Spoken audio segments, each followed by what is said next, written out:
Hello అండి, నేను మీ ఆంజనేయులు. రాజకీయాలను చూసుకున్నట్టయితే 2 తెలుగు రాష్ట్రాల్లో ఎప్పుడైతే రాష్ట్రాల విభజన జరిగిన తర్వాత ఇప్పటిదాకా చూసుకున్నట్టయితే ఫస్టు ఆంధ్రప్రదేశ్ తీసుకుందాం. ఆంధ్రప్రదేశ్ తీసుకుంటే ఆంధ్రప్రదేశ్లో మొట్టమొదటిసారి టీడీపీ రావడం జరిగింది.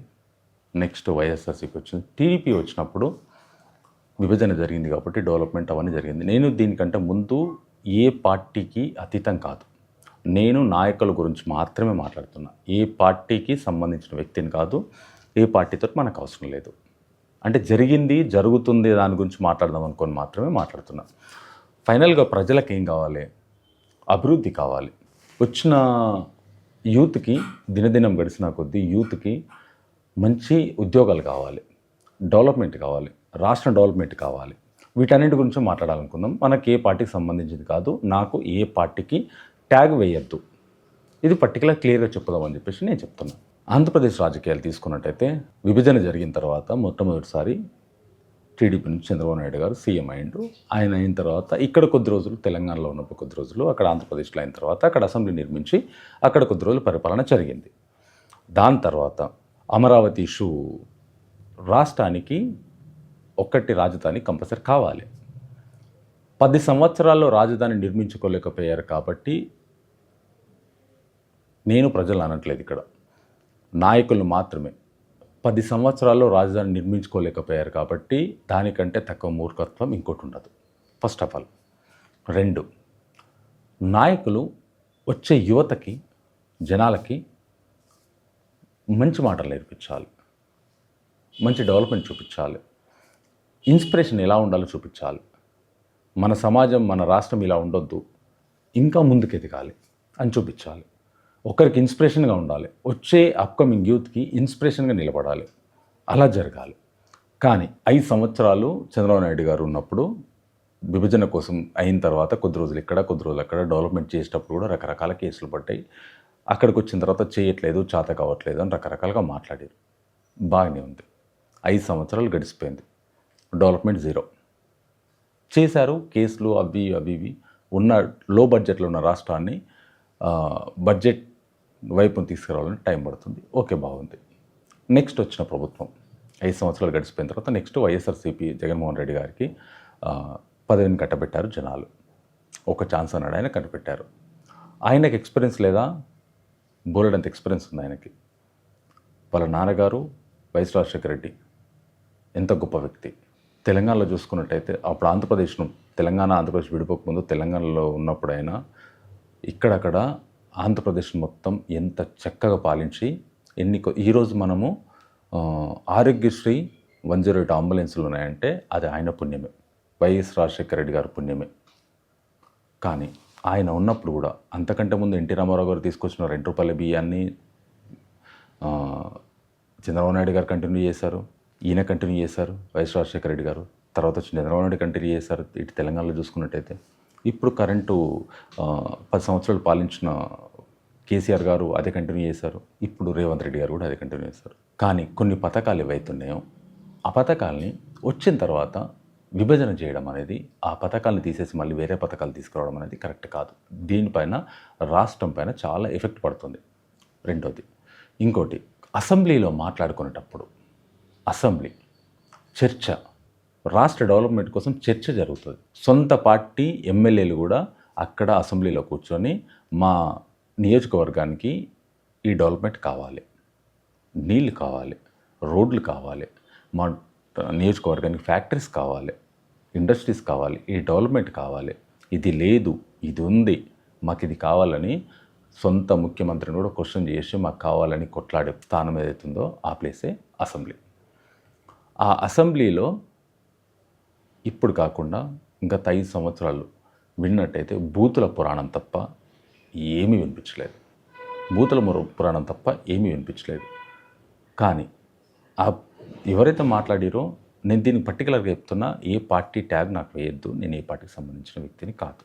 ఓన్లీ ప్రజల మనిషిని, ప్రజల కోసమే మాట్లాడతాను. జరిగింది ఏంటి, జరుగుతుంది ఏంటి, దాని గురించి మాట్లాడదాం. 5 సంవత్సరాల్లో డెవలప్మెంటు పథకాలు అన్నారు, పథకాలు తీసుకొచ్చారు, రకరకాలుగా తీసుకొచ్చారు. ఆ పథకాలు సోలార్ సిస్టమ్ ఏదైతే ఉందో అది ఎన్ని కోట్లు 25,000 కోట్లు 1700 కోట్లు లంచం ఇచ్చారు. అమెరికా నుంచి FBI కేసు పెట్టింది. అదాని కంపెనీకి ముట్టకప్పారు. ఇవన్నీ జరుగుతున్నాయి. కోర్టులో ఛార్జ్షీట్ ఫైల్ అయింది, సమన్లు ఇచ్చింది అంటే అవాస్తవం లేకుండా ఏ డిపార్ట్మెంట్ కానీ కోర్టు మనం ఫైనల్గా జడ్జిమెంట్ వింటాం. అది ఇవ్వదు. జడ్జిమెంట్ ఇంకా రాలేదు. ఆంధ్రప్రదేశ్ రాష్ట్ర ముఖ్యమంత్రి సీఎం బ్రాకెట్లో క్లియర్గా మెన్షన్ చేయడం, దీనికి లంచంగానే 17,000 కోట్లు ఇవ్వడం జరిగిందంట. అంటే ఇది ఎంతవరకు అనేది ప్రజల సొమ్ము. ఇక్కడ నుంచి 25,000 కోట్లు పోవడం ఏంటి, దానికి టెండర్ పాడడం ఏంటి, 10,000 ఉద్యోగాలు చేయడం ఏంటి, లంచంగా తీసుకోవడం ఏంటి. ఒక రాజకీయ నాయకుడు ఈ పార్టీ దీంట్లో 4 రాష్ట్రాలు ఉన్నాయి. ఛత్తీస్గఢ్ ఉంది, ఒరిస్సా ఉంది, తమిళనాడు ఉంది, ఆంధ్రప్రదేశ్ ఉంది. ఇది ఉంటే ఓకే. దాంతోపాటు ఎదుటి రాజకీయ నాయకులు దూషించండి, ఫ్యామిలీని దూషించకండి. ఇప్పుడు వచ్చిన ప్రభుత్వం ఏదైతే ఉందో కూటమి వచ్చింది, బీజేపీ, జనసేన, టీడీపీ. ఈ కూటమిలో అసెంబ్లీలో చర్చ జరుగుతుంది, విమర్శలు జరగట్లే. విమర్శించుకోవడం, వాదోపవాదాలు అనేది రాజకీయ నాయకులకు కామన్, చేస్తూనే ఉంటారు. నీ పైన జరిగినప్పుడు నువ్వు ఎదుటి మనిషిని దూషిస్తున్నావు, మాట్లాడుతున్నావు, క్వశ్చన్ చేస్తున్నావు, నువ్వు తప్పు చేస్తున్నావు, నేను కరెక్ట్ చేస్తున్నావు చూపించు. అది వాస్తవం. కానీ గత 5 సంవత్సరాల్లో యువతకు చూపించాలనుకున్నప్పుడు, ఇప్పుడు నా పిల్లలు ఇంట్లో ఉన్నప్పుడు, లేకుంటే ఇంకోళ్ళ పిల్లలు ఇంట్లో ఉన్నప్పుడు అసెంబ్లీని పెట్టి చర్చ ఇలా జరుగుతుంది, ఇది చర్చ, అసెంబ్లీ అంటే ఇలా ఉంటుంది. అక్కడ వెళ్ళి చూపించలేము, టీవీలో చూపిస్తాం. దాంట్లో పోవా కూర్చో, అసెంబ్లీలో మాట్లాడకూడదు. ఇంత హీనంగా అంటే ఇక నేను బూతులు మాట్లాడలేను, అసెంబ్లీలో అలా మాట్లాడడం జరిగింది. అది అసెంబ్లీలో మాట్లాడకూడదు, అసెంబ్లీకి విరుద్ధం, ఆ ఉన్న కండిషన్స్కి విరుద్ధం. అది వాళ్ళది ఉంది కాబట్టి నడిచిపోయింది. ఇలాగే ఉంది. దాంతోపాటు రోడ్లు, నేను 2 ఇయర్స్ కింద 3 ఇయర్స్ కింద ఆంధ్రప్రదేశ్లో విపరీతంగా కొన్ని సర్వేలకు తిరిగాను నేను. రోడ్లు కానీ, ప్రజలతో విన్న మాట కానీ, వినలేని మాట. రాష్ట్రాన్ని డెవలప్మెంట్ లేకుండా 0 స్థాయికి తీసుకొచ్చారు నాయకులు. అంటే ఈ నాయకుడు అని చెప్పను, నాయకులు. దాంతోపాటు వాళ్ళ మీద కేసులు వీళ్ళు పెట్టుకోవడం, వీళ్ళ మీద వాళ్ళు కేసులు పెట్టుకోవడం రాజకీయ నాయకులకు ఇది కామన్. వాళ్ళు పెట్టుకుంటూనే ఉంటారు, కేసులు నడుస్తూనే ఉంటాయి. ప్రజల్లోకి వచ్చినప్పుడు, ప్రజలతో మాట్లాడుతున్నప్పుడు, ప్రజల్లో మీటింగ్లో మాట్లాడుతున్నప్పుడు పదజాలం ఏదైతుందో, ఆ పదజాలం ఏదైతుందో దాన్ని స్పష్టంగా మాట్లాడాలి. ఇష్టం వచ్చినట్టు మైక్ చేతిలో ఉంది, పదవి నా చేతిలో ఉందని మాట్లాడకూడదు, తప్పు. చాలా సీరియస్గా ప్రజలు తీసుకోవాలి, ఖండించాలి. తీసుకుంటారు ఆటోమేటిక్. మాట్లాడకపోయినా ఓటు రూపంలో తెచ్చుకుంటారు. ఎవరైనా సరే, ఎక్కడ ఏ ప్రభుత్వం అయినా సరే, ఎక్కడ జరిగినా సరే, ఫైనల్గా మీరు 10 కోట్లు పెట్టి ఎమ్మెల్యేగా ఉండి గెలిచిన తర్వాత 10 కోట్లు బిజినెస్ ఎలా చేయాలని ఆలోచించే నాయకుడే ఒక ఎమ్మెల్యే అంటాం. కానీ 100% బిజినెస్ మ్యాన్.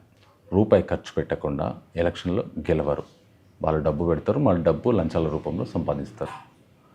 ఈ ఎమ్మెల్యే కరప్టెడ్ లేడు అని చూపించడానికి 99% చూపించలేము.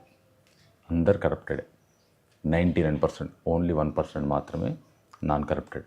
వాళ్ళు బిజినెస్ చేయడానికి రాజకీయాల్లోకి వస్తారు. ఇంకొకటి, ఒక్కసారి ఎమ్మెల్యేగా గెలిచిన, ఎంపీగా గెలిచిన వాళ్లకు పెన్షన్ వస్తుంది, వాళ్లకు శాలరీలు వస్తాయి. ఎమ్మెల్యే గెలిచినాక 4 లక్షలు 5 లక్షలు శాలరీస్ వస్తాయి, పెన్షన్స్ వస్తాయి. స్టేట్ గవర్నమెంట్ నుంచి, సెంట్రల్ గవర్నమెంట్ నుంచి పెన్షన్స్ వస్తాయి. వాళ్ళకి జీవితాంతం పెన్షన్స్ వస్తాయి ఒక్కసారి ఎమ్మెల్యే గెలిస్తే. ఇలా ఉంటాయి. ప్రజలకి నిధులు, నియామకాలు ఇంపార్టెంట్. ఆంధ్రప్రదేశ్ ప్రభుత్వం వచ్చేసి నవరత్నాలను పెట్టింది. నవరత్నాల్లో 6 రత్నాలు సక్సెస్ అన్నారు, 3 రత్నాలు ఫెయిల్యూర్ అన్నారు. దాంతోపాటు గవర్నమెంట్ ఆఫీసులకి పార్టీ రంగు వేసుకోవడం అనేది చాలా తప్పు. అది గవర్నమెంట్ ఆఫీస్. అది ఇంకోటి, ప్రజలకు ఇచ్చే పట్టా పాస్బుక్లు ఏవైతున్నాయో వాటిపైన గవర్నమెంట్ ఎంబ్లామ్ ఉండాలి, గవర్నమెంట్కి సంబంధించిన సింబల్ మాత్రం ఉండాలి. ఏ నాయకుడిది ఫోటో ఉండకూడదు. అది రూల్. కేసులు పెట్టవచ్చు వాటిపైన, వాటిపైన కేసులు పెట్టి నడిచిపోయింది. ఉండకూడదు. నాయకుంది విగ్రహం వరకే, ఫోటో వరకే, ఆరాధించడం వరకే. గవర్నమెంట్ సంబంధించిన సర్టిఫికెట్ పైన దేనిపైన కానీ నాయకుడి ఫొటోస్ ఉండకూడదు. మీరు చదువుకోండి ఆ రూల్స్ని. అది కావాలంటే గూగుల్ నుంచి తీసి నేను చదివాను కాబట్టి నేను చెప్తాను మీకు, అవి కూడా పెట్టుబడి డిస్ప్లే చేస్తాను, దాంట్లో ఇబ్బంది లేదు. దాంతోపాటు ఆంధ్రప్రదేశ్లో ఎన్ని కుంభకోణాలు జరిగినాయి గత 5 సంవత్సరాల్లో అని చెప్పేసి ఒకటి బయటకు వస్తుంది. అది ప్రజల సొమ్ము, ప్రజలకు చెందాల్సిన సొమ్ము. ప్రజలను మోసం చేయడం కరెక్ట్ కాదు, భాషజాలం కరెక్ట్ కాదు. నాయకులు ప్రజలకి, యూత్కి ఇన్స్పిరేషన్గా ఉండాలి. కానీ ఇక్కడ ఇన్స్పిరేషన్ పక్కన పెట్టి, ఎలాంటి ఇన్స్పిరేషన్ అంటే రౌడీలను తయారు చేసే స్టేజ్కి వచ్చింది. ఒక్కొక్కరు కేసులు పడుతున్నాయి, పోతున్నారు. సినిమా ఇండస్ట్రీ వాళ్ళు రాజకీయాల్లోకి రావడం ఈరోజు కొత్త ఏం కాదు, ముందు నుంచి ఉంది. ఇక్కడ మన దేశంలో ఎక్కడైనా ఉంది సినిమాలో ఉన్న వాళ్ళు రాజకీయాల్లోకి రావడం. కానీ ఇప్పుడు శ్రీరెడ్డిని తీసుకున్నా, పోసాని కుసుమల్ గారిని తీసుకున్నా, ఆర్జీవి గారిని తీసుకున్నా, యాంకర్ శ్యామల గారిని తీసుకున్నా, రోజా గారిని తీసుకున్నా, పవన్ కళ్యాణ్ గారిని తీసుకున్నా, చాలామంది, చిరంజీవి గారైనా, వీళ్ళందరూ రాజకీయాల్లోకి వచ్చిన వాళ్ళే, పోయిన వాళ్ళే. కానీ పదజాలం ఇంపార్టెంట్. మీరు ఆల్రెడీ ఒక స్క్రీన్ పైన ముఖానికి మేకప్ వేసుకొని కెమెరా ముందుండి పనిచేసిన వాళ్ళు మీరంతా. కెమెరా కొత్త కాదు, మైక్ కొత్త కాదు మీకు. రాజకీయ నాయకులు రాకముందు మీరు ఆల్రెడీ కెమెరా ముందుండి వర్క్ చేయించారు, కెమెరా వెనకాల ఉండి వర్క్ చేయించారు. ఎంతో మందికి ఇన్స్పిరేషన్గా మీ సినిమాలు, మీరు చేసిన క్యారెక్టర్స్ వల్ల జనాలు ఇన్స్పిరేషన్ అయ్యి రాజకీయాలకు మిమ్మల్ని ఒప్పుకున్నారు. కానీ పదజాలం ఇంపార్టెంట్. ఒక నాయకుడిని తిట్టండి, తప్పు చేస్తే నాయకుడిని తిట్టండి, 100% తిట్టాలి. ఎవరైనా సరే నాయకుడు తప్పు చేసినప్పుడు ప్రజలని నిలదీయాలి. పెద్దలు ఉన్నారు, ఇలా తీయండి. నాయకుడి ఫ్యామిలీ దగ్గర వెళ్ళకూడదు, తల్లిదండ్రుల దగ్గర వెళ్ళకూడదు, భార్య పిల్లల దగ్గర వెళ్ళకూడదు, ఫ్యామిలీ దగ్గర వెళ్ళకూడదు. కేసు పెట్టేందో నాయకుడి మీద పెట్టండి, తిట్టండి, దూషించండి, మాటల యుద్ధం జరుపుకోండి. పదజాలం ఇంపార్టెంట్. రీసెంట్గా ఆర్జీవి రామ్ గోపాల్ వర్మ గారి పైన కేసులు పడ్డాయి, పోసాని కృష్ణమూర్తి గారి పైన కేసులు పడ్డాయి. వాళ్ళు తగ్గడం జరిగింది. ట్వీట్లు అయితే వాళ్ళు విపరీతంగా ట్వీట్లు, ప్రెస్ మీట్లు ఇవన్నీ కామన్ జరిగిపోయింది. శ్రీరెడ్డి ఆర్టిస్టు, యూట్యూబ్ చేసుకుంటుంది, సినిమాలు చేసింది, అన్నీ చేసింది. ఇక్కడ నుంచి వెళ్ళిపోయి తమిళనాడులో ఇక్కడ ఆమె బతుకుంది. కానీ వెళ్ళిపోయి నీ బతుకు నువ్వు బతుకుతున్నా కానీ ఎవ్వరైనా పర్లే, ఆడపిల్లైనా మగవాళ్ళైనా సరే పదజాలం వాడుతూ బూతుల పురాణం అనేది రాకూడదు. మొన్న అదే వైఎస్ఆర్సీపీలో ప్రచారంకు పాల్గొన్న శ్యామల గారు ఉన్నారు, ప్రెస్ మీట్ పెట్టింది, విమర్శించింది, తప్పు అని ఖండించింది. పదజాలం చాలా బాగా మాట్లాడింది. ఒక్క తప్పు కూడా మాట్లాడలే అమ్మాయి, చాలా స్పష్టంగా మాట్లాడింది. ఇలాంటి పదజాలం నోరు జారకుండా మాట్లాడింది. అమ్మాయి తప్పును ఖండించింది. ఇలా ట్రోల్ చేస్తున్నారు, ఆ ట్రోల్ చేసినప్పుడు ఖండించాలి, ఎవరైనా పర్లేదు. ఎల్లో మీడియా వాళ్ళు ఇలా ట్రోల్ చేస్తారని చెప్పి ప్రెస్ మీట్ పెట్టి మాట్లాడింది. పర్ఫెక్ట్ మాట్లాడాలి, తప్పును ఖండించాలి. పదజాలం తప్పు జారలే అమ్మాయి, అలా ఉండాలి, అలానే ఉండండి. పవన్ కళ్యాణ్ గారు ఉన్నారు, ఎంత ఫ్యాన్ ఫాలోయింగ్ ఉంది. ఎప్పుడైనా ఎవరినైనా దూషించారా? దూషించలేదు. మీ దాంట్లో మీ ఎమ్మెల్యేలు, మీ నాయకులు ఎంతో మంచిగా మాట్లాడే వాళ్ళు ఉన్నారు, ఎంతో చెడ్డగా వాళ్ళు మాట్లాడే వాళ్ళు ఉన్నారు. ఈరోజు అసెంబ్లీ జరుగుతుంది, ఎక్కడ తప్పు పదజాలాన్ని బయటకు రానివ్వట్లే. హౌస్లో ఉన్న వాళ్ళు స్పష్టంగా మాట్లాడడం జరుగుతుంది. ఒక డెవలప్మెంట్ గురించి చర్చ కావాలి, ఒక ఇంప్రవైజేషన్కి డెవలప్మెంట్ కావాలి, ఒక ఇంప్రవైజేషన్కి చర్చ కావాలి. వీటన్నిటికీ అసెంబ్లీ ఒకటి. ఒక ఎమ్మెల్యేకు ఒక సీఎం అపాయింట్మెంట్ ఇవ్వాలంటే వాళ్ళకే కొద్దిగా కష్టం అవుతుంది. 4 సార్లు అడిగితే ఒకసారి ఇవ్వచ్చు. కానీ అసెంబ్లీలో అందరి ముందు హౌస్లో చర్చ జరుగుతుంది, మాకు ఈ డెవలప్మెంట్ కావాలని అక్కడనే. కానీ ఆ పదజాలం ఈరోజు బాగుంది. కూర్చున్న స్పీకర్ గారైనా, ఇన్ఛార్జ్గా ఉన్న వీళ్ళైనా అందరూ చాలా స్పష్టంగా బాగా నడుస్తుంది. కానీ ఆ పదజాలాన్ని ముందైనా తీసుకురాకుండా చూడండి. దానిపైన మాట్లాడమనుకున్నా. నేను ఇంకొకసారి చెప్తున్నా, నేను ఏ పార్టీకి సంబంధించిన వాడిని కాదు, ఏ రాజకీయానికి సంబంధించిన వారు, అన్ని పార్టీలకు అతీత వ్యక్తిని. ఎవరు తప్పు చేస్తే వాళ్ళని క్వశ్చన్ చేసే బాధ్యత నాది, నేను క్వశ్చన్ చేస్తాను. Thank you.